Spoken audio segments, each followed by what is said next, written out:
Hello students. तो आज का क्लास हम लोग करने वाले हैं अस्लीप इन द वैली, और ये क्लास में थोड़ा लंबा जाने वाला है क्योंकि इसमें एक्सप्लेनेशन बहुत सारा है, तो धैर्य के साथ सुनिएगा इसको। और थोड़ा बीच बीच में साउंड वगैरह आएगा तो उसको भी सहन कर लीजिएगा। तो चलिए स्टार्ट करते हैं हम लोग अस्लीप इन द वैली। ये जो आप स्क्रीन पे देख रहे हो दाहिने साइड में, ये दाहिने साइड में आप लोग देख सकते हो ये वाला, ये एक्चुअली है क्या? ये आपका फाइल दिया गया है इस कंटेंट में। नीचे की तरफ आप देख सकते होगे कि एक अस्लीप इन द वैली का टेक्स्ट दिया हुआ है जो स्टडी मटेरियल के रूप में है। तो वो टेक्स्ट जो है वो थोड़ा सा अलग सा टेक्स्ट है जो कि आपके बुक में दिया हुआ है, वही चीज़ है लेकिन थोड़ा एक्सप्लेन किया हुआ है, और उसमें कुछ कुछ बातें हैं जो उसको अंडरलाइन किया हुआ है या फिर उसको बोल्ड किया हुआ है। तो उसी के बारे में है कि हाँ, आज पूरा हम लोग जो क्लास करेंगे वो ये जानेंगे कि ये हम लोग जो पोएम पढ़ रहे हैं अस्लीप इन द वैली, उसको पूरी अच्छे से समझ जाए। साथ ही साथ हमारे एग्जाम में जो आने वाले हैं MCQ, SAQ, LAQ, तो उसको भी अच्छी तरह से समझ जाए कि हाँ। और इसमें एक्चुअली क्या है ना, ये चैप्टर पढ़ने से, इस तरीके से पढ़ने से आपको MCQ में बहुत फ़ायदा होगा, SAQ वगैरह भी में भी बहुत फ़ायदा होगा। तो चलिए स्टार्ट करते हैं। तो जैसा आप लोग देख रहे हैं यहाँ पे स्क्रीन पे कि हम लोग कौन सा पोएम पढ़ने वाले हैं, अस्लीप इन द वैली पढ़ने वाले हैं। और इसके नीचे देखिए तो ब्लू रंग में आपका लिखा हुआ है, वो क्या लिखा हुआ है, ले डिर्मे डी वॉल। एक्चुअली कौन सा लैंग्वेज में है? तो ये लैंग्वेज है आपका फ्रेंच लैंग्वेज। फ्रेंच लैंग्वेज में क्यों है यहाँ पे? क्योंकि जो राइटर है, राइटर का फोटो आपका यहाँ बाएं साइड में आपको ऊपर में देखने को मिलेगा। वो राइटर कौन है यहाँ पे? आर्थर रिम्बाउड। एक्चुअली रिम्बाउड बोलते हैं पर ये रिम्बाउड नहीं कहा जाता है, इसको उच्चारण के रूप में कहा जाता है रिम्बाउ। तो आर्थर रिम्बाउ काफ़ी यंग से लड़के हैं वहाँ पे, आपको फोटो में दिख रहा होगा, काफ़ी यंग दिखाई दे रहे हैं वहाँ पे। क्यों यंग दिखाई दे रहा है, मैंने फोटो क्यों यंग वाला डाला है ये आपको थोड़ी देर बाद मालूम चलेगा। तो चलिए हम लोग पढ़ने वाले हैं अस्लीप इन द वैली, जिसका फ्रेंच नेम जो है लियो डॉर्मे डी वॉल था। इसको इंग्लिश में ट्रांसलेट किया था, किसने किया था इसके बाद वाला में हम लोग चर्चा करेंगे। अभी जस्ट चलते हैं हम लोग अपने नेक्स्ट पार्ट पे कि थोड़ा सा हम लोग जानते क्या है, किसके बारे में जानेंगे हम लोग। तो देखिए कविता जो होती है ना, वो मज़ा कहाँ आता है उसका? जैसे आप लोग पानी पीते हो अच्छा लगता है, लेकिन अगर उस पानी में अगर बहुत कुछ मिला दो, जिसको हम शरबत कहते हैं कि हाँ उसमें हम नींबू मिला दिए, उसमें हम चीनी मिला दिए, उसमें हम नमक मिला दिए, उसमें हम मसाला मिला दिए, तो जो उसको पीने का मज़ा है ना वो थोड़ा बढ़ने लगता है। तो पोएम भी उसी तरह से है, आप इसको पानी की तरह भी पढ़ सकते हो। जस्ट ऊपर से लाइन हम लोग शुरू करेंगे और 14 लाइन खत्म कर देंगे हम लोग, ठीक है। लेकिन अगर उसके अंदर में बहुत सारी बातों को ऐड करते जाएंगे जैसा कि राइटर ने किया था, तो फिर ना पोएम पढ़ने का मज़ा बहुत बदल जाता है, ठीक है। वो वैसे ही मज़ा आने लगता है जिस तरह से शरबत पीने से ज़्यादा मज़ा आता है। तो चलिए एक एक करके उसमें डालना स्टार्ट करेंगे। सबसे पहले हम लोग बात करेंगे आर्थर रिम्बाउड के बारे में, रिम्बाउड नहीं, रेनबो के बारे में। तो आर्थर रेनबो के बारे में हम लोग बात करेंगे कि वो कौन थे, थोड़ा उनके बारे में जान लेंगे। जानना क्यों ज़रूरी है? क्योंकि देखिए जिसने ये कविता को लिखा है वो लिखने का कोई कारण तो होगा, और वो कारण को अगर हम अच्छी तरह से इसके साथ इनबिल्ड कर लेंगे ना, तो कविता को तो अच्छी तरह समझ भी पाएंगे, और साथ ही साथ पढ़ने का जो इंटरेस्ट है ना वो बढ़ जाता है। जैसे सिंपल सी बात है कि गॉसिप आप लोग जानते हो ना, कि गॉसिप उसका सुनना चाहते हो जिसके बारे में आप जानते हो, जिस लड़के को या लड़की को आप जानते हो उसके बारे में कुछ सुनोगे ना तो उससे मज़ा आता है सुनने में। लेकिन अगर वही आप किसी को जानते नहीं हो, उसको जानते हो, उसके बारे में कोई बात भी कर रहा हो तो कोई फर्क नहीं पड़ता है। तो चलिए तो हम लोग बात करते हैं हम लोग आर्थर रिम्बाउड के बारे में। आर्थर रिम्बाउड क्या थे, कैसे थे? तो चलिए नेक्स्ट पेज पे चलते हैं हम लोग। एक मिनट, नेक्स्ट पेज। एक्चुअली ये जो डब्बा बना हुआ है ना, रेड कलर वाला, ब्लू कलर वाला, ग्रीन कलर वाला, ब्लैक कलर वाला, ये डब्बा कहाँ से है? ये डब्बा एक्चुअली जो हम लोग कविता का जो पढ़ रहे हैं ना यहाँ पे, वो कविता का ये वाला भाग देखिए, तो ये वाले भाग में वही डब्बा सब है, भरा हुआ है। तो एक एक करके हम लोग उसके बारे में चर्चा करेंगे और उसके बाद हम लोग फिर कविता पे आएंगे। तो चलिए स्टार्ट करते हैं। हाँ, सबसे पहली बात हम लोग यहाँ फोटो देख सकते हैं आर्थर रिम्बाउड का। इनका जन्म कब हुआ था? इनका जन्म हुआ था 1854 में। कहाँ हुआ था? फ्रांस में हुआ था। सिंपल सी बात है। इसके बाद जानने वाली बात क्या है, उसके बारे में हम पूरा कहानी नहीं जानेंगे, थोड़ा जो जानने वाली बात है उसी को जानते हैं हम लोग कि 1854 में उनका जन्म हुआ था। और इनकी खास बात क्या थी? वैसे आप लोग जो क्लास HS में पढ़ रहे हो, आप लोग 11, 12 जो भी है, तो उनका उम्र जो है ना, आप लोग का उम्र है 17, 18, 16, यानी 16 से एवं भी होगा। और ये कविता का लिखने वाले जो है ना आर्थर रिम्बाउड, वो भी इस कविता को जब लिखे थे तो कहा जाता है कि वो 16 साल के ही थे। तो बहुत अच्छी बात है कि 16 साल के वो भी थे, 16 साल के आप पढ़ने वाले भी हो, तो आप उनके जो बोलने का जो नज़रिया है शायद आप उसको अच्छी तरह से समझ पाओ। तो चलिए देखते हैं। तो पहला बात हम लोग जानेंगे 16, आप पता कैसे करेंगे। देखिए 1854 में इनका जन्म हुआ था और प्रोबेबली ये कहा जाता है कि इन्होंने कविता को लिखा था 1870 ईस्वी में, 1870 में कहा जाता है, ठीक है। और इनके बारे में एक और बात है कि इनका राइटिंग करियर कितना से कितना, 15 से 21 साल। वैसे तो ये 37 ईयर्स तक जिंदा थे और बाद में ये बोन कैंसर से क्या हो गए, मारे गए।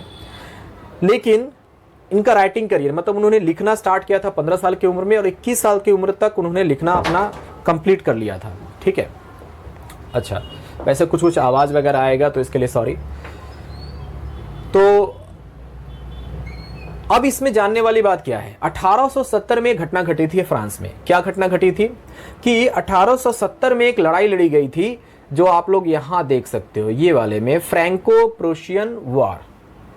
फ्रैंको फ्रांस से हम लोग जोड़ सकते हैं, और प्रूशियन क्या है, एक्चुअली ये प्रूशियन जो है सेकेंड वर्ल्ड वॉर के पहले जर्मनी का एक भाग था।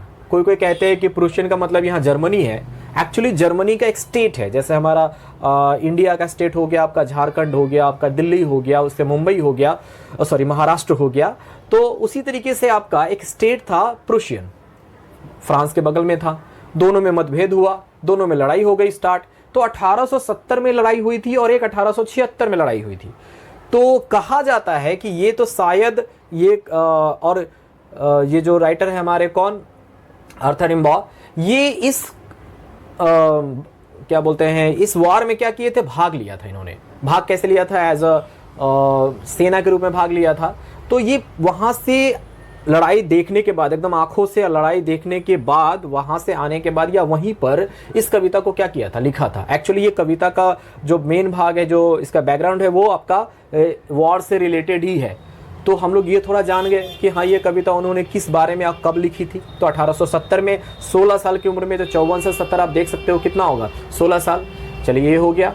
अच्छा, इसके बारे में एक बात कही गई है, वैसे आप लोग तो इसको अभी इतना सीरियसली नहीं लोगे, लेकिन जो इनके कविता को बाकी जितने भी कविता सब वगैरह है जो पढ़ा है वो इनको तो बहुत महान समझते हैं। वैसे थोड़ी देर बाद में आप लोग भी इसको महान समझने वाले हो। तो विक्टर ह्यूगो नाम करके एक राइटर है, उन्होंने कहा था कि शेक्सपियर, वैसे इंग्लिश में बहुत बड़ा नाम है शेक्सपियर, अगर वो बचपन वाले होते ना तो वो ये होते, यानी कि कौन, आर्थर रिम्बॉ। यानी वो एक समझा जा सकता है कि वो शेक्सपियर का बचपना है, वो मतलब बचपन है वो। तो चलिए, बहुत बड़ी बात है, क्यों है ये कविता पढ़ने से आपको समझ में आ जाएगा।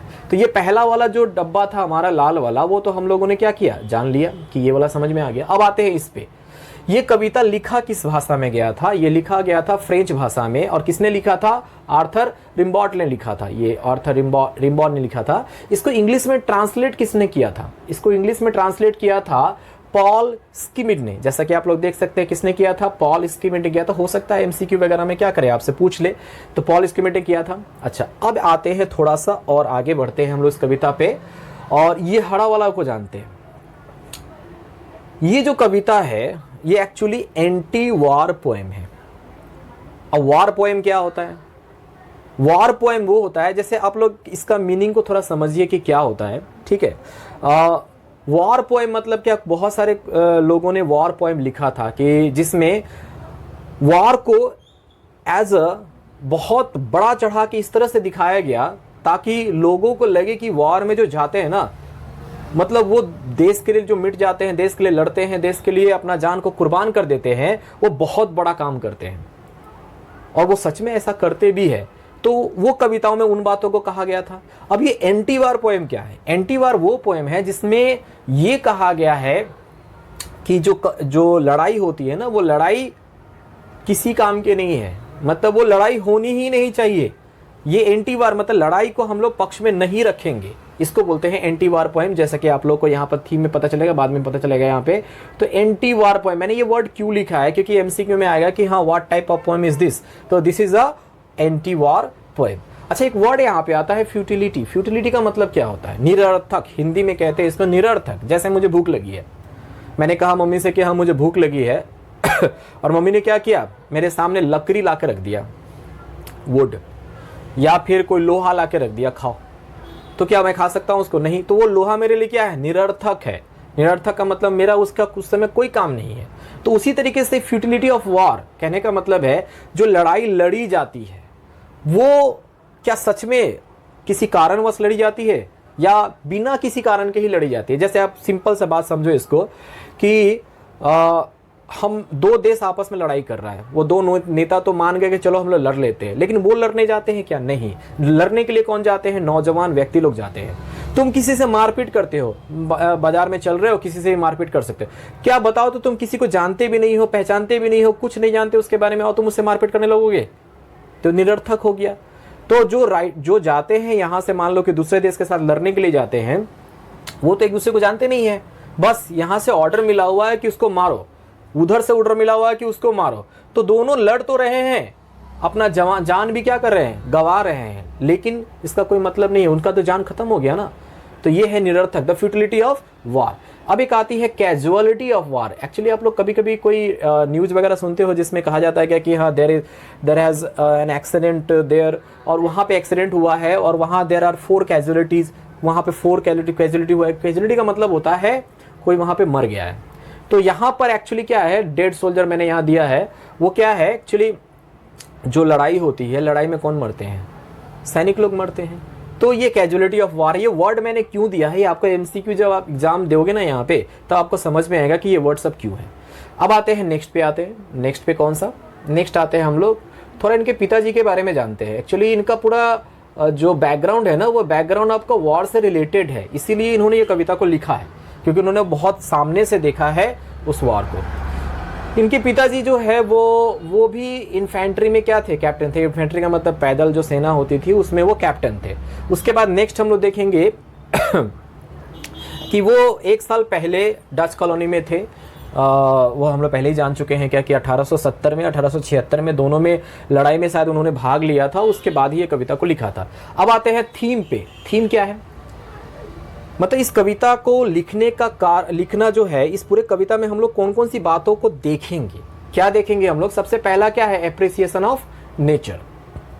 आप भी एप्रिसिएशन नेचर को करते हो। नेचर को कैसे करते हो? जैसे हम लोगों को कुछ अच्छा लगता है, जैसे हम लोग पिकनिक मनाने जाते हैं तो कहाँ जाते हैं? नेचर के पास जाते हैं, नदी होती है आसपास, पहाड़ होते हैं, वहाँ पे हम क्या देखते हैं?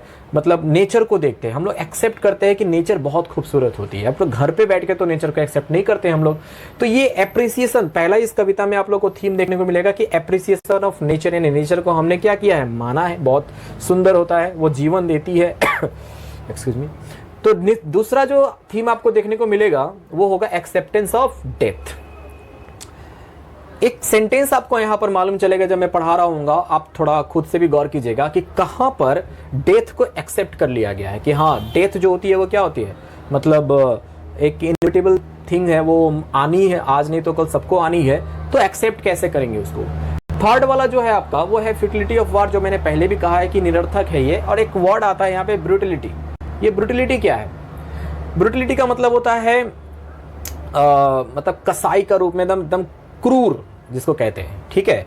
एक्चुअली किसी ने कहा था कि the war is an organised butchery of young man.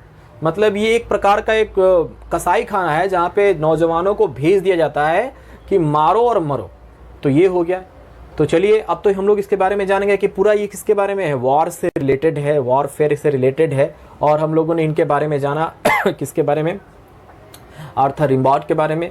तो चलिए अब हम लोग नेक्स्ट पे आते हैं। उसके पहले एक और बात को जानिए थोड़ा कि इस कविता में कि ये जो कविता है एक्चुअली में ये कविता क्या कविता है? कविता का कुछ भाग भी होता है। जैसे आप लोग यहाँ देख सकते हो कि इस कविता को आप लोग जब गिनोगे लाइन टू लाइन, तो आप देखोगे कि ये 14 लाइन की कविता है। अब 14 लाइन की कविता को क्या कहते हैं? 14 लाइन की कविता को कहते हैं हम लोग सोनेट। क्या कहते हैं? सोनेट कहते हैं। तो लिख भी देते हैं यहाँ पे 14 लाइन्स। अगर 14 लाइन्स की कोई कविता होती है उसको हम लोग सोनेट कहते हैं। अब कुछ सोनेट के बारे में जान लो, क्योंकि इसमें एग्जाम में आता भी है कि अस्लीप इन द वैली जो है वो सोनेट तो है, पर किस टाइप का सोनेट है। तो सबसे पहले जान लो कि सोनेट कितने प्रकार के होते हैं? 2 प्रकार के होते हैं। एक ये है और दूसरा इधर वाला है, ठीक है। इतिहास पे अगर हम लोग जाते हैं तो पहला जो सोनेट लिखा गया था वो इटली में लिखा गया था। तो इटली में लिखा गया था, इसलिए इसको क्या कहते हैं, इटालियन सोनेट कहते हैं। और किसने लिखा था, ये लिखा था पेट्रार्क ने लिखा था, तो इसलिए इसको पेट्रार्कन भी सोनेट कहते हैं। तो 14 लाइन की कविता है। इटालियन सोनेट इटली में शुरुआत हुआ तो इटालियन सोनेट हो गया। पेट्रार्कन सोनेट क्योंकि पेट्रार्क ने लिखा था। दूसरा जो सोनेट लिखा गया था वो था इंग्लिश सोनेट, वो भी 14 लाइन की ही कविता है, लेकिन लिखना किसने स्टार्ट किया था, शेक्सपियर ने। और किस में लिखा था, कौन से भाषा में, इंग्लिश में लिखा था, और ये ब्रिटेन का है, तो क्या हो गया, ये इंग्लिश सोनेट के रूप में भी जाने लगा। तो दोनों में सिमिलरिटी क्या है कि वो दोनों ही 14 लाइन की कविता होती है। अब दोनों में अंतर क्या है, दोनों का अंतर है आपका स्ट्रक्चर से। स्ट्रक्चर का मतलब हो गया उसके बनावट से। बनावट कैसे, जैसे जो इटालियन सोनेट है आपका, ये वाला सोनेट, ये 2 भाग में बटा होता है। कितने भाग में, 2 भाग में। 2 भाग में कौन कौन से, पहला होता है 8 लाइन और दूसरा होता है आपका 6 लाइन। तो जो 8 लाइन का जो होता है शुरुआत में, 8 और 6 14 हो गए, तो 8 लाइन का जो होता है उसको कहते हैं ऑक्टेव, और जो 6 लाइन जो बाद में होता है उसको कहते हैं हम लोग सेस्टेट। याद रखिएगा। शेक्सपियर सोनेट, जो शेक्सपियन सोनेट या फिर इंग्लिश सोनेट जो है वो 4 भाग में बटा होता है। कितने भाग में, 4 भाग में। वो 4 में कौन किस तरह से दिया जाता है उसमें, तो पहला वाला होता है 4 लाइन, सेकंड वाला भी होता है 4 लाइन, थर्ड वाला भी होता है 4 लाइन, और लास्ट वाला होता है आपका 2 लाइन। तो 4 4 4 और फिर 2, यानी कितने हो गए, 12 लाइन, सॉरी 14 लाइन हो गए। तो जो 4 लाइन को कहा जाता है उसको कहा जाता है आपका क्वार्ट्रेन, और जो 2 लाइन होता है उसको कहा जाता है कपलेट। वैसे हम लोग का सिलेबस में एक शेक्सपियन सोनेट भी है, सोनेट नंबर 18, जब पढ़ेंगे तो उसके बारे में अच्छी तरह से जानेंगे। तो एक बात बताओ, तो ये वाला सोनेट जो है हमारा, ये सोनेट कौन सा सोनेट है जो अभी हम लोग पढ़ने वाले हैं, ये कौन सा सोनेट है, तो ये सोनेट है आपका इटालियन सोनेट या पेट्रार्कन सोनेट कह सकते हैं इसको। ठीक है, तो कैसे, थोड़ा सा इसको देख लेते हैं। देखिए यहाँ पर ये 4 लाइन यहाँ पर तो दिया हुआ है, हम लोग को लगेगा कि ये इंग्लिश सोनेट है, नहीं। फिर ये 4 लाइन दिया हुआ है, हम लोग फिर लगेगा कि इंग्लिश सोनेट है, नहीं। क्यों, क्योंकि ये एक्चुअली ये 8 लाइन यहाँ पर है और ये 6 लाइन यहाँ पर है, वो इस तरह से दिया हुआ है। ठीक है, वैसे इंग्लिश सोनेट का 2 लाइन जो होता है लास्ट में कपलेट होता है, लेकिन यहाँ नहीं है। तो 8 और बाद में कितना, 6, तो ये हो गया आपका इटालियन सोनेट, याद रखिएगा। नेक्स्ट आते हैं हम लोग, अब आते हैं कविता पे। चलिए स्टार्ट करते हैं। ये आप लोग के स्क्रीन पे दिखाई दे रहा होगा। 4 लाइन पहले पढ़ेंगे, फिर 4 लाइन, फिर 4 लाइन, सॉरी फिर 4, फिर 4, फिर 3, 3 करके पढ़ेंगे। तो चलिए स्टार्ट करते हैं हम लोग। वैसे अपनी कल्पना को आप लोग को इसमें बहुत थोड़ा चलाना पड़ेगा, क्योंकि बहुत सुंदर सा कविता है, और वो उस तरह से अगर हम लोग नहीं जानेंगे तो ये सिंपल लगने लगेगा हम लोग का, वो शरबत वाला याद रखना। चलिए स्टार्ट करते हैं हम लोग। तो पहला लाइन में क्या दिया हुआ है, a small green valley where a slow stream flows and leaves long strands of silver on the bright grass. From the mountain top stream the sun's rays, they fill the hollow full of light. तो इसको simply हम लोग पढ़ सकते हैं, लेकिन देखिएगा मैंने यहाँ पर ना कुछ कुछ वर्ड को इटैलिक किया है। कौन कौन सा, ये ग्रीन को इटैलिक किया है, स्ट्रीम को इटैलिक किया है, और कौन सा है इधर में ये वाला स्ट्रीम को इटैलिक किया है, और कौन सा है तो ये रेज को इटैलिक किया है। क्यों किया है थोड़ी देर में मालूम चल जाएगा। इसके बाद आपका आता है ब्राइट। ये ब्राइट जो है ये वर्ड, और ये ब्राइट जो है वर्ड वो, और ये हॉलो वर्ड यहाँ पे क्यों है, इसके बारे में आप लोग को मालूम चलेगा। तो चलिए स्टार्ट करते हैं हम लोग। ये सबको हटा देते हैं, एक एक करके हम लोग स्टार्ट करेंगे। तो a small green valley where a slow stream flows and leaves long stands of silver on the bright grass. थोड़ा इमेजिनेशन कीजिए। Small green valley, small green valley,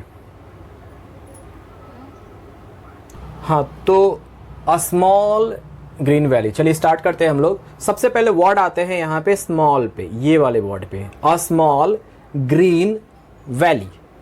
तो वैली पे भी थोड़ा आ जाते हैं कि वैली क्या होता है। तो चलिए स्टार्ट करते हैं। वैली क्या होती है, एक मैं यहाँ पर फोटो बना रहा हूँ, यहाँ पे आप लोग ध्यान दीजिएगा।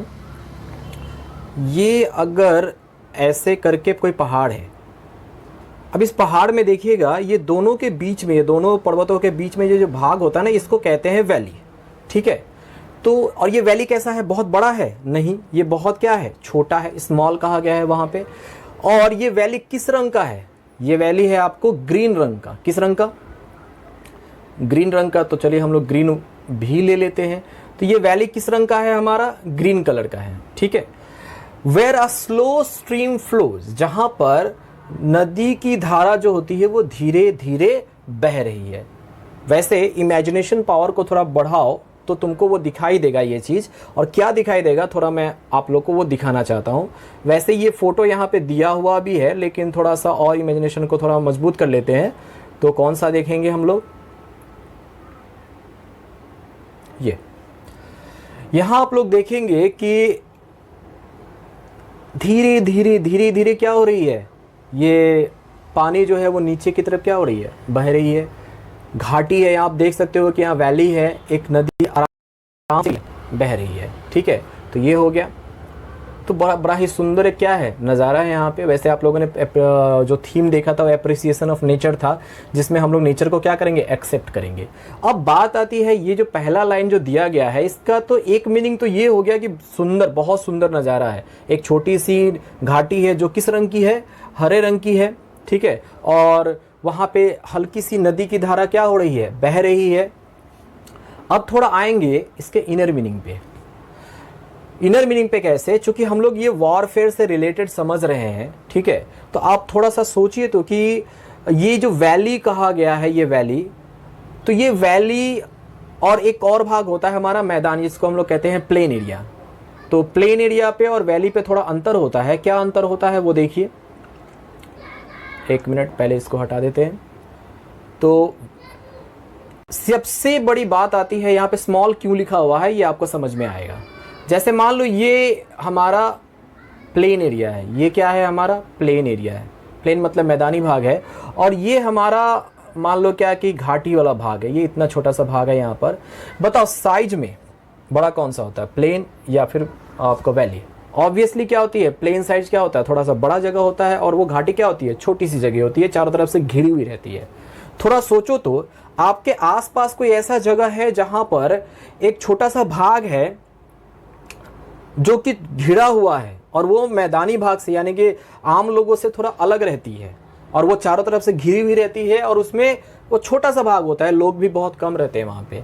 ऑब्वियसली आप लोग अपने आसपास देखते होंगे कैंटोनमेंट को। कैंटोनमेंट मतलब हो गया आपका जो सैनिक जो सुरक्षा बल वगैरह होता है, बहुत जगह पे लगा रहता है। आप लोग देखोगे कि चारों तरफ से उसका फेंस रहता है, और वो डिटैच्ड होते हैं कहाँ से, मतलब जो लोगों से, जो आम लोग हैं उससे क्या रहते हैं, थोड़ा सा अलग रहते हैं। क्या उनकी संख्या बहुत ज़्यादा होती है? नहीं, हम लोग की संख्या क्या होती है, मतलब जो प्लेन एरिया में रहते हैं वहाँ संख्या ज़्यादा होती है, और उनकी संख्या क्या होती है, थोड़ी कम होती है।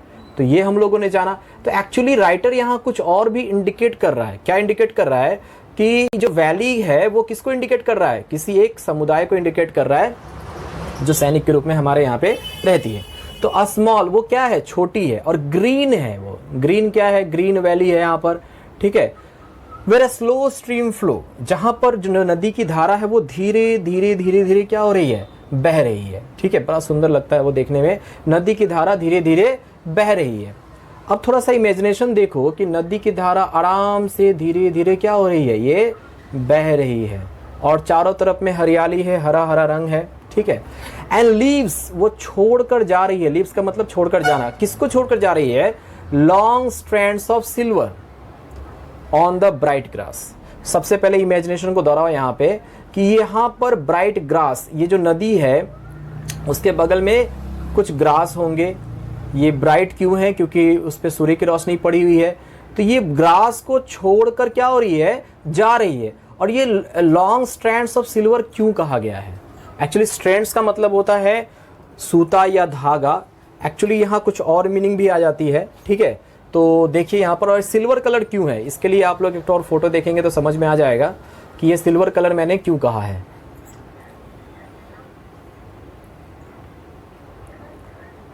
ये वाले देखिए, यहाँ आप लोग देख सकते हैं पानी धीरे धीरे क्या हो रही है, नीचे की तरफ बह रही है। आपको कलर क्या दिखाई दे रहा है वहां पे, वो सिल्वर कलर दिखाई दे रहा है। तो एक्चुअली जब पानी धीरे धीरे बहती है नीचे है, तो प्रकाश से पड़ता है तो वो सिल्वर कलर का दिखाई देता है। तो ये हो गया। चलिए, और ये छोड़कर जा रही है, किसको छोड़कर जा रही है, ब्राइट ग्रास को। ये ग्रास जो उज्जवल है उसको छोड़कर जा रही है। ये लाइन मैं पहले पढ़ा दूंगा, उसके बाद अंत में जाएंगे, फिर वो वापस आके देखेंगे ये लाइन का बदलेगा। ठीक है, तो कैसे बदलेगा देखिएगा। तो a small green very very slow stream, slow मतलब धीरे धीरे वो स्ट्रीम क्या हो रही है, बह रही है। स्ट्रीम का मतलब हो गया यहाँ पर नदी की धारा, क्यों है मैं बाद में बताऊंगा। एंड लीव्स छोड़कर जा रही है, किसको छोड़कर जा रही है, long stands of silver on the bright grass. ये जो ऐसे करके जा रही है यहाँ पर, एक्चुअली किस कलर का दिखाई दे रहा है, यहाँ कलर आपको दिखाई दे रहा होगा, यहाँ वाला फोटो में, इस ये वाले फोटो में देखेंगे सिल्वर कलर का दे रहा है। तो वो छोड़कर जा रही है, किसको छोड़कर जा रही है, ब्राइट ग्रास को छोड़कर जा रही है। From the mountain top,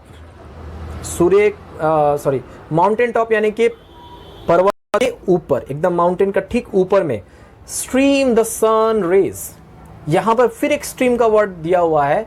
actually आप देखोगे ये वाले में, देखो ये फोटो वाले में, इस फोटो में आप लोग सुबह सुबह अगर उठोगे ना, तो जो सूर्य की किरणें ऐसे आती है, अगर कोई किनारे में अगर कुछ भाग खुला हुआ रहता है तो देखोगे क्या कि इस तरह का आपको दिखाई देता है। यहाँ पे वो लगता है क्या कि वो धारा के रूप में क्या हो रही है, आ रही है। जिस तरह से नदी की धारा बहती है, उसी तरह से ये सूर्य की किरणों की धारा भी क्या हो रही है, यहाँ पर आ रही है। और ये दे फिल द हॉलो, हॉलो मतलब पूरा घाटी को क्या से भर देती है, लाइट से भर देती है। ऑब्वियसली है वो लाइट ही लेके आ रही है, तो क्या कर रही है, लाइट से भर दे रही है। एक्चुअली ये सिंपल मीनिंग है इसका, थोड़ा सा बाद में जब लास्ट में आएंगे ना तो इसका मीनिंग बहुत चेंज हो जाता है। कैसे चेंज होता है वो हम लोग बाद में जानेंगे। तो चलिए अब हम लोग थोड़ा वर्ड पे ध्यान देते हैं कि ये वर्ड पे क्यों ऐसे हम लोग किए हुए हैं। सबसे पहला, ये जितना भी बात यहाँ लिखी गई है, इसमें कुछ वर्ड ऐसा है जो लाइफ को डिनोट करता है। लाइफ का मतलब कि जीवन को डिनोट करता है। जैसे ग्रीन, ये जो वर्ड है आपका ग्रीन, अगर मान लो पत्ता जो है वो ग्रीन कलर का है, कोई पत्ता अगर पीला कलर का है, तो कौन जीवित है और कौन मर गया है, तो ऑब्वियसली ग्रीन वाला क्या है, जिंदा है। तो ग्रीन वर्ड एक्चुअली क्या होता है, लाइफ से रिलेटेड होता है। स्ट्रीम, स्ट्रीम का मतलब देखिए क्या होता है, नदी की धारा। याद रखिएगा, नदी जब बहती है ना, बहता पानी निर्मला, जब नदी बहती है तो वहां पर मछलियां भी, वहां पर जीव जंतु भी बहुत पाए जाते हैं। जहां पर पानी रुकी हुई रहती है वहां पर जीव जंतु भी बहुत कम पाए जाते हैं। यानी कि जो नदी बहती है वो जीवन देती है। ठीक है, अच्छा, leaves long strands of silver आप लोग देख सकते हैं कि ऑन द ब्राइट ग्रास। थोड़ा मीनिंग को समझिएगा कि ये जो एक्चुअली क्या होता है कि लाइटिंग जो होती है इसकी, वो इस तरह से होती है, इसके ऊपर पड़ती है नदी के ऊपर में, कि वो ऐसे लगता है कि वो पट्टी की तरह क्या हो रही है, जा रही है। और एक और बात आती है कि ये जो पट्टी है ना वो सिल्वर कलर की है, और ऐसे लगता है जैसे कि ये बालों का गुच्छा हो। ये बालों का गुच्छा है, मैंने क्यों कहा ये बाद में आ गए। तो बालों का गुच्छा की तरह दिखाई देता है, जो कि छोड़कर जा रही है, किसको छोड़कर जा रही है, ब्राइट ग्रास को छोड़कर जा रही है। ठीक है, सूर्य की किरणें आती हैं माउंटेन टॉप से, वो भी क्या है, स्ट्रीम की तरह, जैसे कि एकदम धारा की तरह आ रही है। और वो हॉलो को, हॉलो यहाँ पर किसको दिया, किसको बोला गया है, हॉलो बोला गया है घाटी को। एक्चुअली हॉलो का मतलब होता है छिद्र, यानी कि जो छेद होता है कहीं पर, उसको कहते हैं। लेकिन यहाँ हॉलो का मतलब घाटी दिया हुआ है। एक्चुअली इसका मीनिंग बाद में बहुत बदल जाता है, आप जब जाएंगे ना लास्ट में तो समझ में आएगा। और क्या से भर देता है उसको, लाइट से भर देता है। ठीक है, यानी कि लाइट भी एक्चुअली क्या है, जीवन का प्रतीक है। जहां लाइट है वहीं पे क्या होती है, ज्यादातर जीवन देखा जाता है। तो ये हो गया हमारा फर्स्ट 4 लाइन, जो कि हम लोग का क्या है, एप्रिसिएशन ऑफ नेचर। नेचर को बहुत सुंदर तरीके से किसने दिखाया है, आर्थर रिम्बाउड ने दिखाया है। अब आते हैं नेक्स्ट वाले पे। नेक्स्ट क्या है, a soldier very young lies open mouth, a pillow made of fern beneath his head, asleep stretched in the heavy undergrowth, pale in his warm green sun-soaked bed। आप लोग यहाँ एक फोटो देख सकते हो। फोटो क्या है आपका, यहाँ पे है दिया हुआ। ये फोटो पे थोड़ा ध्यान दीजिए, ये वाले फोटो पे, इसका कलर अब थोड़ा चेंज कर लेते हैं। ये फोटो पे ध्यान दीजिए, यहाँ पे एक सैनिक दिखाई दे रहा है, अ सोल्जर। अब आती है बात, ये सेकंड पैराग्राफ हम लोग पढ़ रहे हैं। एमसीक्यू में ये भी पूछा जाता है कि when does the soldier introduce in the poem. Soldier कब इंट्रोड्यूस होता है, तो सेकंड पैराग्राफ में इंट्रोड्यूस होता है, 5वां लाइन में इंट्रोड्यूस होता है। वो कौन है, अ सोल्जर। सोल्जर कैसे है, पता कैसे चला सोल्जर है वो, क्योंकि उसका यूनिफॉर्म होता है। तो यहाँ देख सकते हैं आप लोग कि ये इसका यूनिफॉर्म हो सकता है। वेरी यंग, यंग भी नहीं, वेरी यंग कहने का मतलब है कि सोल्जर तो है, यंग, वेरी यंग और यंग करने का मतलब क्या है एक्चुअली में, तो यंग करने का मतलब कि आपका 30 साल हो सकता है, 25 से 30 साल के बीच में। लेकिन वेरी यंग मतलब क्या, 20 साल, 18, 19, 20 साल का होगा, मतलब बहुत कम उम्र का वो लड़का है। ठीक है, तो ये भी क्वेश्चन आता है कि वो यंग है, कैसा यंग है, वेरी यंग, ये वाला। लाइज, लेटा हुआ है, लेटा हुआ है, आप देख सकते हो ना ये फोटो में क्या किया हुआ है, लेटा हुआ है। वैसे एक बात आती है, इतना सुंदर दृश्य में, इतना सुंदर जगह पे जहां पे नदी आराम से बह रही है, ग्रीन चारों तरफ में है, वहां पे लोग क्या करते हैं ज्यादातर जाकर, अगर वहां पर इंजॉय करना चाहते हैं तो वहां क्या करेंगे, लेट जाएंगे। तो राइटर को भी लग रहा है कि एक सोल्जर जो है वेरी यंग, बहुत ज्यादा नौजवान व्यक्ति है। एक्चुअली सैनिकों को जवान ही कहा जाता है और नए नए 18-19 साल पे ही सैनिकों की भर्ती ली जाती है। तो वेरी यंग, लाइज, लेटा हुआ है, ओपन माउथ, अपना मुंह खोलकर। वैसे आप लोग देख पा रहे हैं कि नहीं, यहाँ पे इसका मुंह खुला हुआ है। ठीक है, अब बात आती है कि ये मुंह खोल के क्यों है। यहाँ पे दो बात आती है। एक तो आता है क्या कि अगर कोई इंसान बहुत गहरा नींद में होता है ना, तो किसी किसी का मुंह खुला हुआ रहता है, आ करके सोता है। ठीक है, और कोई कोई होता है क्या कि दो बातें भी आती है, दूसरा वाला हम बात पे आएंगे। ठीक है, तो ओपन माउथ, ये उसका मुंह कैसा है, खुला हुआ है। एक्चुअली एमसीक्यू में क्या आता है, हाउ डज ही लाई, किस तरीके से वो लेटा हुआ है। ठीक है, तो हम लोग आंसर क्या लिखेंगे, ओपन माउथ। एक और वर्ड आता है नीचे में, उससे वो वाला मत पे आएंगे। अब पीलो, एक उसका तकिया बना हुआ है, क्या से, मेड ऑफ फन। वैसे अपने कहीं पे जाते हैं पिकनिक वगैरह में, तो हम लोग बाहर में जब जाते हैं तो अपना बिस्तर वगैरह वो नेचर का ही बना लेते हैं, तो इसने भी शायद वही किया होगा।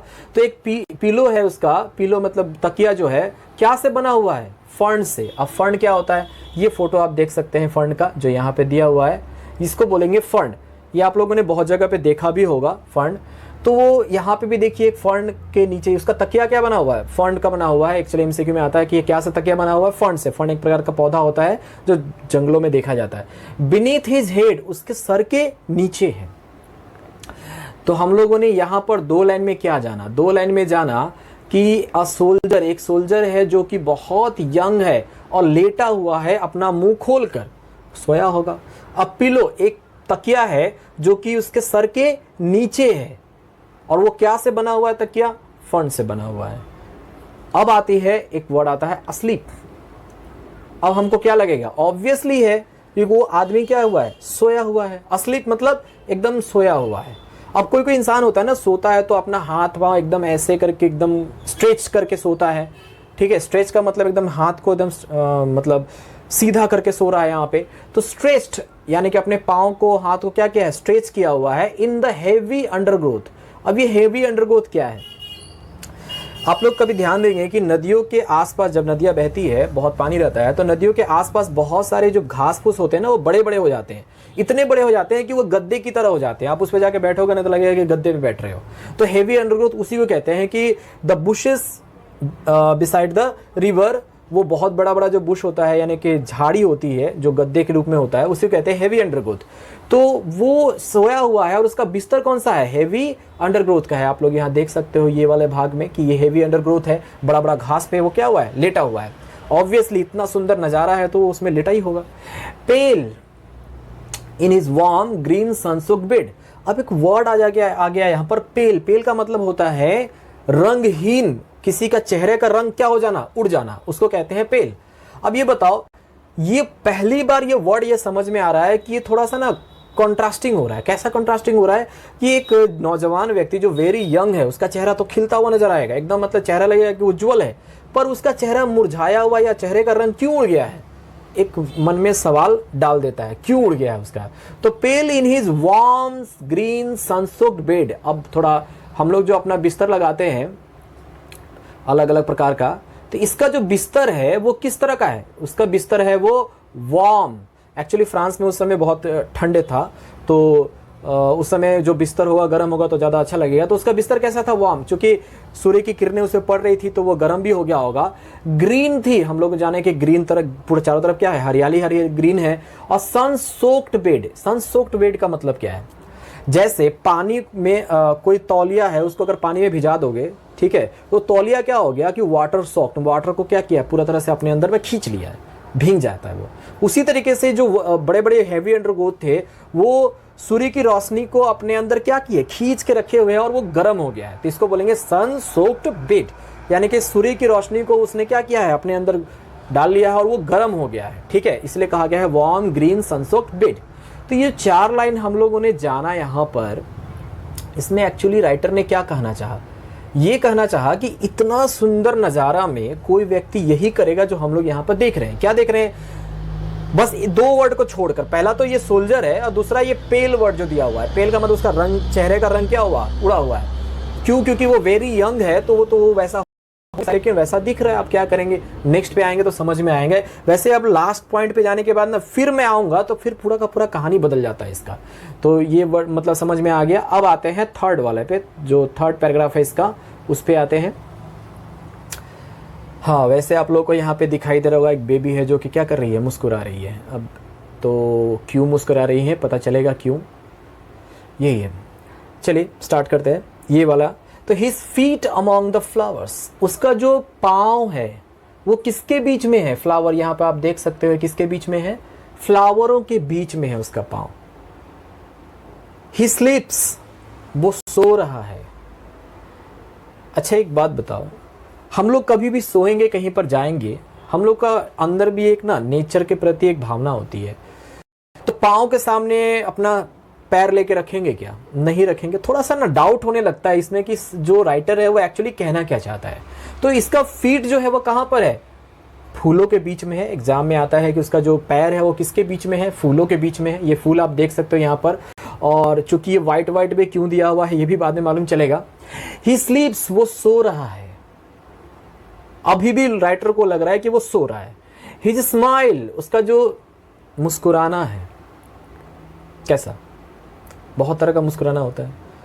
जैसे मान लो कि अगर कोई किसी क्लास में भी आप देखते हो कोई सर है जो किसी को डांट रहे हैं, उसके में तुम क्या करते हो, देखो मुस्कुरा रहा है कोई, ठीक है। तो उस समय ही वो दूसरे को लगता है कि वो मेरे पे हंस रहा है। मुस्कुराना भी बहुत टाइप का होता है। जैसे जैसे आप बड़े होते हो ना, मुस्कुराने के पीछे में एक कारण ढूंढ लेते हैं हम लोग, लेकिन किसी एक ऐसा होता है दुनिया में जिसका मुस्कुराने का कारण तुम ढूंढ ही नहीं सकते हो, क्योंकि वो बिना कोई कारण के ही मुस्कुराते हैं। कौन, his smile is like an infants. Infant का मतलब होता है नवजात शिशु। ये नवजात शिशु मतलब जो अभी 1-2 महीने पहले क्या हुआ था, जन्म लिया, तो वो जब हंसता है ना या हंसती है तो तुम उसका कारण भी ढूंढ सकते हो, वो पता नहीं क्यों हंस रही है, क्यों हंस रहा है, ठीक है। तो कभी भी आप देखोगे किसी बच्चे को, आपको भी देख के क्या हो रहा है, मुस्कुरा रहे हैं। आप कुछ करोगे वो भी क्या करते हैं, मुस्कुराते हैं। आप लोग देख रहे हैं मुस्कुरा रहे हैं, क्यों मुस्कुरा रहे हैं पता नहीं क्यों मुस्कुरा रहे हैं, पर मुस्कुरा रहा है। तो उसका जो मुस्कुराहट होती है, his smile is like an infant. किसकी स्माइल, वो जो सैनिक है उसकी स्माइल कैसी लग रही है, एक बच्चे की जैसे लग रही है। बच्चे ने मतलब नवजात शिशु की जैसे। और वो कैसा है, जेंटल। जेंटल मतलब भद्र, एकदम वैसा नहीं है कि हाँ जैसे हा हा हा हा हा, मतलब क्या होता है ये। एक्चुअली तुम लोग रामायण महाभारत में देखते होगे कि वो एक तीर चलाता है, वहां पे उसको लग जाता है और वो क्या करता है, हा हा हा, इस तरह का भी मुस्कुराना होता है। तो वैसे एक और मुस्कुराना आपको किक पिक्चर में भी दिखाई देगा, ठीक है। तो वो देखेंगे तो बहुत विदाउट गाइल। ये गाइल, गाइल का मतलब होता है छल कपट। तो बिना छल कपट का इसका होता है, मतलब ये मुस्कुरा क्यों रही है या मुस्कुरा क्यों रहा है, क्या इसको कुछ चाहिए या तुमसे कुछ बोलना है, ऐसा कुछ नहीं। बिना छल कपट के वो क्या करते हैं, मुस्कुराते हैं। तो ये भी मुस्कुरा रहा है। कौन मुस्कुरा रहा है, हमारा सैनिक। वो भी मुस्कुरा के क्या कर रहे हैं, सो रहा है।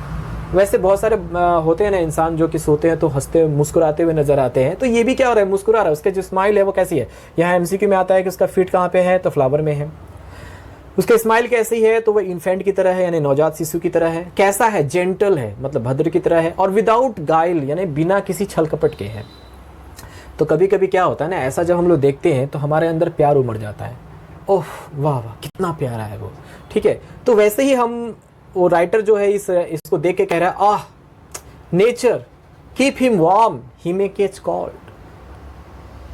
डर लग रहा है राइटर को कि शायद हो सकता है ठंड इसको लग रही होगी, इसको ठंड न लग जाए। तो नेचर से वो, अच्छा ये नेचर जो है वो कैपिटल लेटर से स्टार्ट है, इसलिए क्योंकि ये नेचर पर्सोनिफिकेशन हुआ है। पर्सोनिफिकेशन मतलब नेचर को एक इंसान का रूप माना गया है इसमें।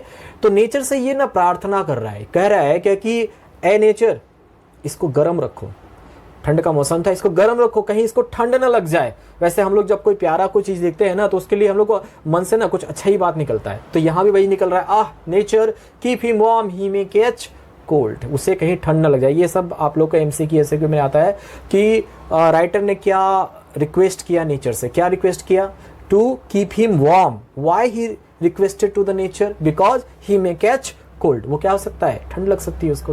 हम लोगों को समझ में आ गया। नेक्स्ट पे आते हैं, इसका मतलब ना बाद में बहुत चेंज होने वाला है, आप लोग फिर आओ फिर समझ में आएगा। नेक्स्ट पे आते हैं, नेक्स्ट आता है आपका last 3 line, the humming insect don't disturb his rest. Humming, humming मतलब होता है भिन भिनाना, मतलब ये कौन करता है, ये मक्खी वगैरह जो होता है वो सब करता है, मच्छर करते हैं। एक्चुअली जब हम सोते हैं ना तो वो सब आके हमको डिस्टर्ब करते हैं, लेकिन यहाँ पर जो हमिंग इंसेक्ट है, यहाँ आप लोग देख सकते हो, ये आपको फोटो में दिख रहा होगा, ये फोटो के ऊपर में देखोगे तो ये क्या है, इसका इंसेक्ट है, वो उसके ऊपर भिनभिना रही है लेकिन उसको डिस्टर्ब नहीं कर पा रही है। अब मन में थोड़ा सा आ जाता है, अरे वहाँ पर क्या हो रहा है, मक्खियाँ भिनभिना रही है लेकिन उसको फर्क ही नहीं पड़ रहा, या तो वो बहुत गहरी नींद में है या तो कुछ और बात है। चलिए, तो ये हमिंग इंसेक्ट यानी कि भिनभिनाता हुआ जो कीड़े मकोड़े हैं, डोंट डिस्टर्ब हिज रेस्ट, उसके रेस्ट को यानी उसके जो आराम को डिस्टर्ब नहीं कर पा रहे हैं। ठीक है, अब सवाल आता है क्यों नहीं कर पा रहे, तो 2 लाइन बाद में पता चलेगा क्यों नहीं कर पाते। ही स्लीप्स, कौन, वो जो सैनिक है वो क्या हो रहा है। अब यहाँ पे आपको साफ साफ नजर आ रहा होगा कि ये यंग भी है, वेरी यंग है, मुंह खोल के सोया हुआ है, ठीक है, बहुत प्यारा लग रहा है देखने में। ठीक है, अब एक चीज़ यहाँ मिसिंग लग रहा है, आप बोलोगे कि मुस्कुरा नहीं रहा है, मुस्कुरा रहा है। ठीक है, चले आगे बढ़ते हैं। ही स्लीप्स इन सनलाइट, वो कहाँ सोया हुआ है, सूर्य की रोशनी में सोया हुआ। सनलाइट मतलब ऊपर से सनलाइट आ रही थी, हम लोग पहले देखे थे, वो वहाँ पे सोया हुआ है, अभी भी लग रहा है कि वो सोया हुआ है। One hand on his breast, breast का मतलब छाती, एक हाथ पर है, छाती पर है।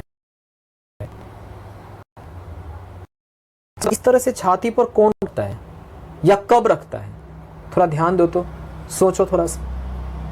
जब हम लोग अपने देश को याद करते हैं, देश को कैसे, जैसे हम लोग अपना नेशनल एंथम वगैरह जो भी कुछ गाते हैं, ठीक है, तो वो हम लोग क्या करते हैं वहाँ पर अपने कोई तुम लोग टीवी वगैरह में देखते होगे कि वो ऐसे रख के क्या करते हैं, अपना देश के गान को गुणगान करते हैं। ठीक है, तो ये देखो, शायद ये हो सकता है कि मरने के वक्त में ऐसे किया हुआ है, इस तरीके से किया हुआ है।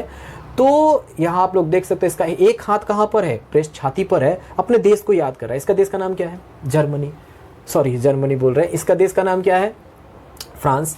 ये फ्रांस का क्या है आपका, ये वाला आप देख सकते हैं, ये फ्रांस का फ्लैग है। तो आप लोग को ये याद भी रहेगा कि ये अपने देश को क्या कर रहा है, याद कर रहा है। और अभी भी कैसा है वो, अभी भी पूरा का पूरा क्या में है, पीस में है। पीस का मतलब शांति में है, एकदम शांति में है। लेकिन हमारे मन में बहुत सारा डाउट आ चुका है। क्या डाउट आ चुका है, एक बार उन्होंने कहा कि वो पेल यानी कि उसका चेहरे का रंग उड़ा हुआ है। फिर एक जगह हम लोग को डाउट हुआ कि उसका पैर फूलों के बीच में क्यों है, वो सोया हुआ है, मक्खियाँ भिनभिना रही है फिर भी वो नहीं उठ रहा है। तो हमारे मन में बहुत सारा डाउट क्लियर आ चुका है पहले से। अब लास्ट वाला जो लाइन है वो थोड़ा शॉकिंग है। इन हिज साइड मतलब उसके बगल में यानी कि उसके साइड में, चलिए एग्जाम में आता है कहाँ पर, उनके साइड में यानी कि साइड में, ठीक है, देयर आर 2 रेड होल्स, 2 लाल सुराख है, जो आप लोग यहाँ देख सकते हो। 2 लाल रंग का सुराख है। किसकी है सुराख, पूरा कहानी चेंज हो गया। सो रहा था, नहीं, वो मर चुका है। कैसे मर चुका है, वहां पर उसको गोली लगी है। ये शायद लड़ाई में उसको किसी ने गोली मारा है और इसके वजह से वो क्या हो गया है, मर गया है लास्ट में।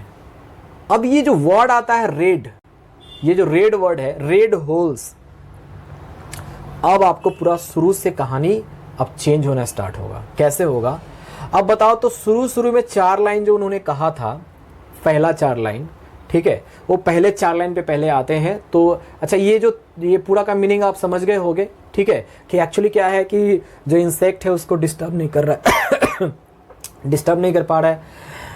वो सनलाइट में सोया हुआ है, एक हाथ उसके छाती पर है, शांति से सोया हुआ है। क्यों शांति से? क्योंकि वो उसके साइड में क्या हुआ है, 2 बुलेट यानी कि 2 गोली लगा हुआ है। ये रेड होल्स किसको डिनोट कर रहे हैं? बुलेट वुंड को डिनोट कर रहे हैं। ठीक है, अब थोड़ा फर्स्ट में आते हैं और इसका मीनिंग बहुत चेंज हो जाता है लाइन से। पहला वाला जो हम लोग देखेंगे उसमें आते हैं ये वाला। यहां आप देखो, यहां भी एक सुराग बनती है। एक मिनट, यहां पर इस पूरे के पूरे 4 लाइन में कवि ने क्या किया है? बहुत सुंदर सा बखान किया है जीवन का। चारों तरफ जीवन ही जीवन है।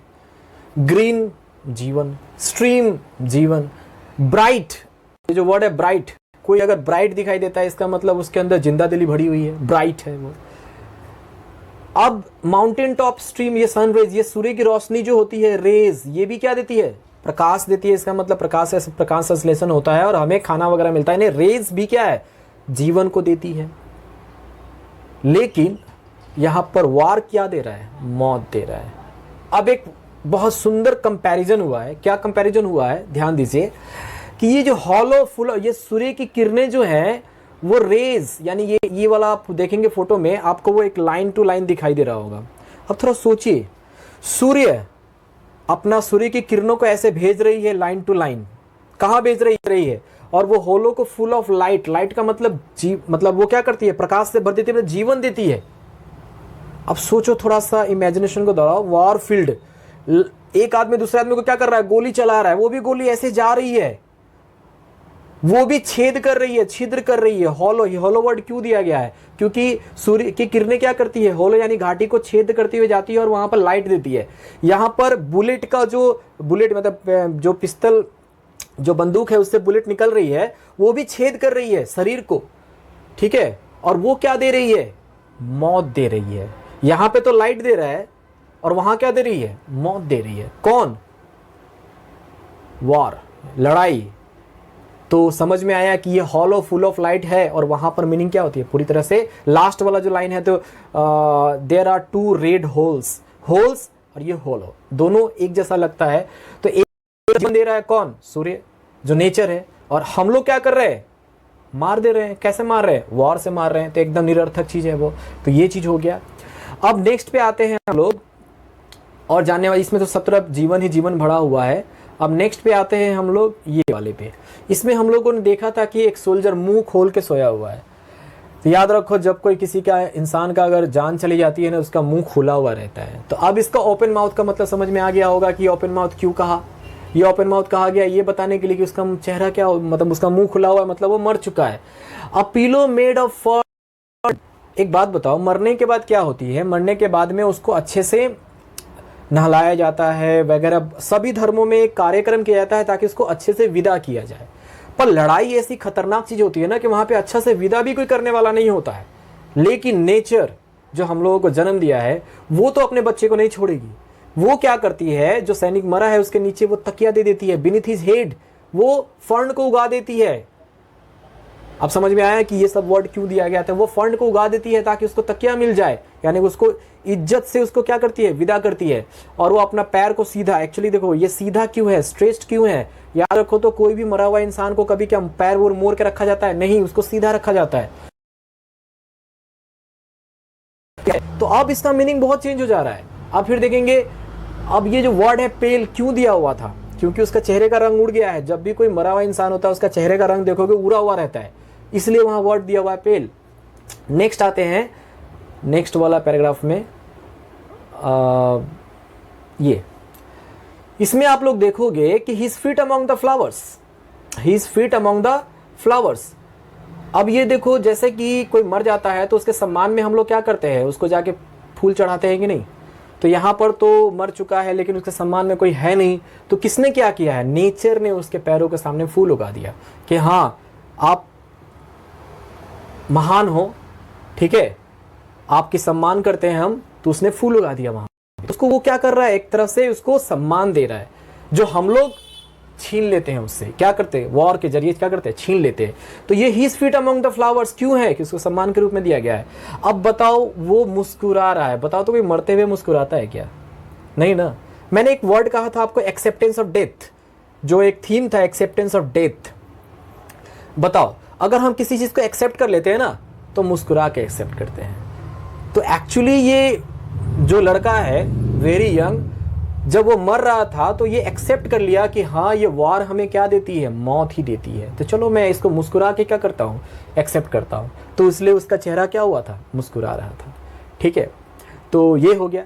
तो यहाँ पर हम लोग को पता चला कि acceptance of death actually relate किया गया किससे, नवजात शिशु से, कि वो नहीं समझता है। एक्चुअली जब वो मर रहा होता है ना, सैनिक जब मर रहा होता है ना, तो जैसे नवजात शिशु को पता नहीं होता कि क्यों हंस रहा है, वैसे उसको भी पता नहीं होता कि मैं हंसूं किस पे, क्या कौन मुझे मार रहा है, कौन कारण है जिसकी वजह से मैं मरा हूं। तो क्या करता है, ऐसे ही मुस्कुराता है। फिर यहाँ पर देखो नेचर के साथ वो उसने क्या किया था कि वो राइटर ने कहा था कि इसको वार्म रखो। एक्चुअली नेचर को भी थोड़ा सा मतलब राइटर को भी लग गया था, शायद हो सकता है इसको कुछ प्रॉब्लम हो रही है, तो उसने ये कहा था। तो ये हम लोगों ने समझा। अब आते हैं नेक्स्ट, ये लास्ट वाला जो लाइन है उस पे आते हैं, लास्ट वाला, द हमिंग से डोंट डिस्टर्ब, लास्ट वाला जो 2 रेड होल्स है। अब एक वर्ड था आपको, फ्यूटिलिटी ऑफ वॉर और ब्रुटैलिटी ऑफ वॉर। ब्रुटैलिटी मतलब क्रूरता, ये 2 क्यों किया गया, एक गोली से मर सकता था, वो 2 क्यों है, यही है क्रूरता।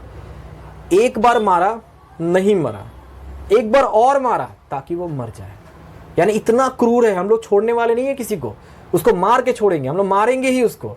किसको मारेंगे, एक नौजवान आदमी को मारेंगे। एक्चुअली अगर कोई भी वार होता है ना, सबसे ज्यादा नौजवान व्यक्ति मरता है, बड़ा नहीं, बड़ा तो बड़े बड़े ओहदे पे रहता है, नौजवान व्यक्ति ही क्या होता है, मरता है। तो ये ब्रूटलिटी ऑफ वार है कि वो एक बार नहीं 2 बार से मारा गया है। और एक बात, मरते मरते तक वो अपने किसको याद किया, अपने किया, किसको याद किया, अपने याद कर रहा है। ठीक है, तो ये हम लोगों ने जाना। अब आते हैं कि यहाँ पर एक वर्ड है पीस। हम लोग कभी कभी बोलते हैं ना रेस्ट इन पीस, वैसे एक्चुअली ये वही बात कहा गया है कि ये जो इंसान है जो मरा है वो अब उसकी आत्मा को क्या करे, शांति मिले।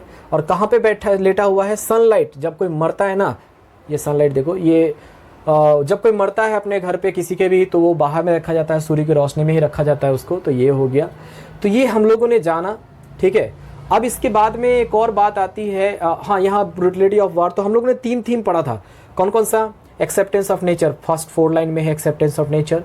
सेकंड हम लोगों ने क्या पढ़ा था कि एक्सेप्टेंस ऑफ डेथ, वो आपको जो 3rd पैराग्राफ है उसमें पता चलता है मुस्कुराने से। लास्ट वाला जो पैराग्राफ है हमारा उसमें ये पता चलता है कि ब्रूटलिटी ऑफ वार मतलब वार कितना क्रूर होता है, वो पता चलता है इसमें। अब आते हैं नेक्स्ट पे, नेक्स्ट पेज में आपका नीचे की तरफ दिया हुआ रहता है। तो कुछ बातें हैं जो जान लेनी चाहिए कि ये टाइप ऑफ पोएम, पोएम किस प्रकार का है, टाइप पोएम को वर्स भी कहते हैं। तो ये फ्री वर्स है। एक्चुअली जितने भी पोएम लिखे रहते हैं ना वो राइम स्कीम होता है उसका, लेकिन इसमें राइम स्कीम नहीं है, ये फ्री वर्स है, याद रखिएगा। दूसरा सोनेट कौन सा है, पेट्राकन सोनेट है, जैसा आप लोगों को मैंने पहले बता दिया है। इटालियन सोनेट भी कहते हैं, पेट्राकन सोनेट भी कहते हैं। इमेजरी, जो इमेजरी या जो इमेज आप लोगों ने देखा, मैंने जो कहा आप लोगों ने समझा सुना उसको, वो 2 तरह से काम करता है, ऑर्नामेंटेशन एंड फंक्शनल। ऑर्नामेंटेशन मतलब क्या होता है, सजने के लिए, कुछ चीज होता है सजने के लिए, और कुछ होता है फंक्शनल, आप उसको कुछ और कहना भी चाहते हैं। जैसे कान में झुमका है, सज गए आप, ये भी तो सजना है, लेकिन ये फंक्शनल उतना नहीं है जितना फंक्शनल ये सिंदूर लगाना। सिंदूर लगाना भी क्या है, सजना है। बिंदी लगाना भी क्या है, सजना है। नाक में जो लगाते हैं वो क्या बोलते हैं पता नहीं, वो भी सजना है। लेकिन सजने पर वो इंडिकेट भी करता है कि वो शादीशुदा है, एक्चुअली वो फंक्शनल भी है। तो उसी तरह से यहाँ पर जितने भी इमेज आप लोग को देखने को मिला वो फंक्शनल भी है। जैसे कौन कौन सा, जैसे वो हम लोगों ने इमेज देखा था वहाँ मुस्कुराता हुआ बच्चे का, ठीक है, वो भी एक फंक्शनल है, वो मुस्कुरा रहा है, किस पे मुस्कुरा रहा है वो, ठीक है। ऊपर से आपने भिनभिनाते हुए वो मक्खियों को देखा होगा, इमेज किया होगा, तो उसको वो भी एक इंडिकेट कर रहा है, तो एक्चुअली फंक्शनल भी है।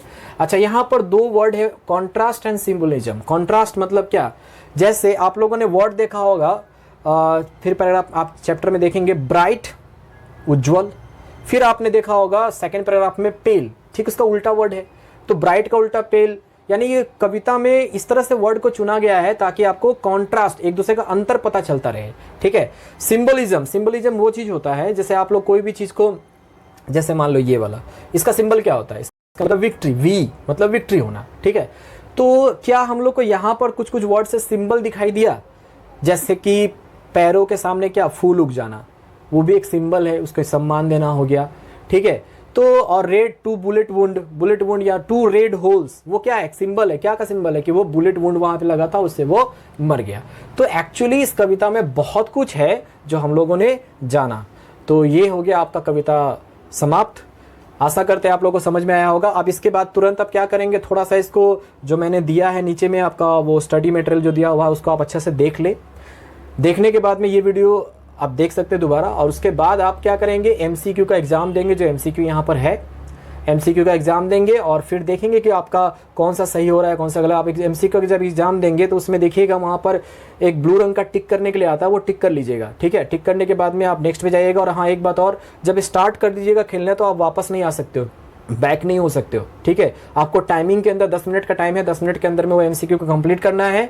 और कंप्लीट करने के बाद तुरंत आपको वो दिखा देगा कि कौन कौन सा क्वेश्चन का आंसर आपने गलत दिया है, वो ठीक ठाक कर लेंगे। और फिर 2-3 घंटे के बाद आप फिर चेक करेंगे ना वहाँ पे आके, तो आपको दिखाई देगा कि आप कितना नंबर लाए हो रैंकिंग में, जितने लोगों ने एग्जाम दिया था उसमें आपका कितना रैंकिंग है। तो आशा करते हैं कि आप लोग को ये समझ में आया होगा, और मेरी तरफ से एक कोशिश है, आगे और भी अच्छे अच्छे वीडियो आएंगे। तो आशा करते हैं नेक्स्ट क्लास में फिर मुलाकात होगी। तब तक के लिए थैंक यू, स्टे सेफ।